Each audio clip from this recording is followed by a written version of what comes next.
adik-adik, kembali lagi dengan saya Rista. Pada pertemuan yang kedua ini, kita akan sama-sama mempelajari tentang pokok bahasan yaitu kultur stelsel atau tanam paksa. Nah, adik-adik, kultur stelsel ini berlangsung pada masa pemerintahan Johannes van den Bosch. Jadi, sejarahnya seperti ini. Pada tahun 1830, negeri Belanda pecah karena perlawanan orang-orang Belgia. Perang saudara kemudian meletus dan berlangsung sangat lama, sehingga berakhir dengan keruntuhan keuangan Belanda dan kemerdekaan dari negara Belgia. Oleh karena itu, sistem kultur stelsel atau sistem tanam paksa ini, sebagaimana yang telah direncanakan oleh Johannes van den Bosch, dianggap sebagai satu-satunya jalan untuk mengatasi keuangan Belanda yang kurang itu. Oleh karena itu, mengapa kemudian tujuan utama dari sistem tanam paksa atau kultur stelsel ini adalah untuk mengisi kas Belanda yang kosong. Nah, untuk mengetahui lebih detailnya tentang kultur stelsel, silahkan menyaksikan tayangan video animasi berikut ini yang saya kutip dari sumber belajar.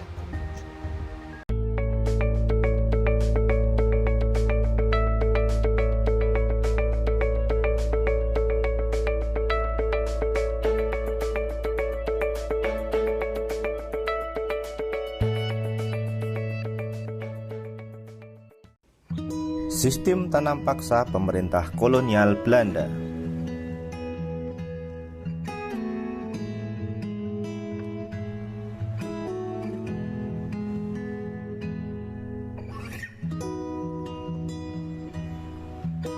Pada masa kepemimpinan Johannes van den Bosch, Belanda memperkenalkan sistem tanam paksa.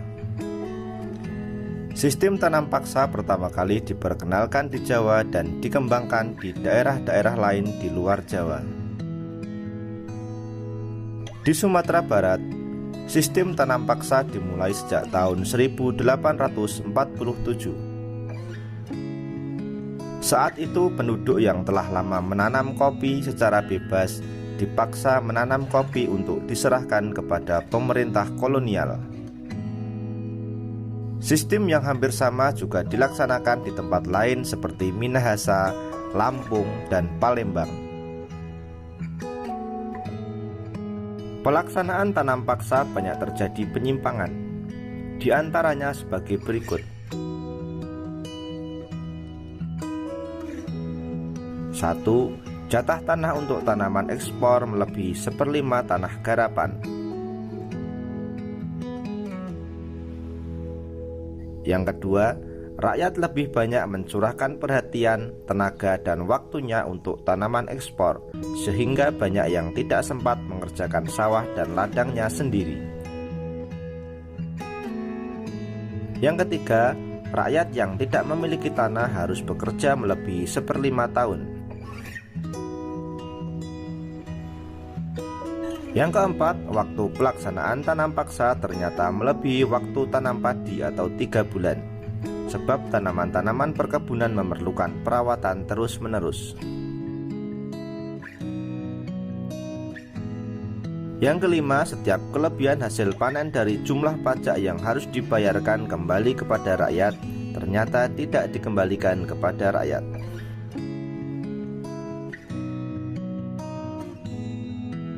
Yang keenam, kegagalan panen tanaman wajib menjadi tanggung jawab rakyat atau petani.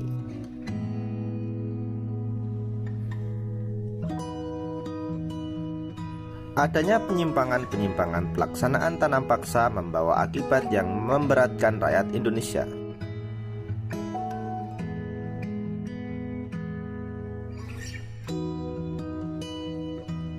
Akibat pelaksanaan tanam paksa tersebut antara lain banyak tanah terbengkalai sehingga panen gagal, rakyat makin menderita, wabah penyakit merajalela,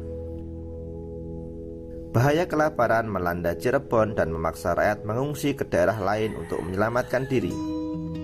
Kelaparan hebat juga terjadi di Gerobokan yang mengakibatkan banyak kematian sehingga jumlah penduduk menurun tajam.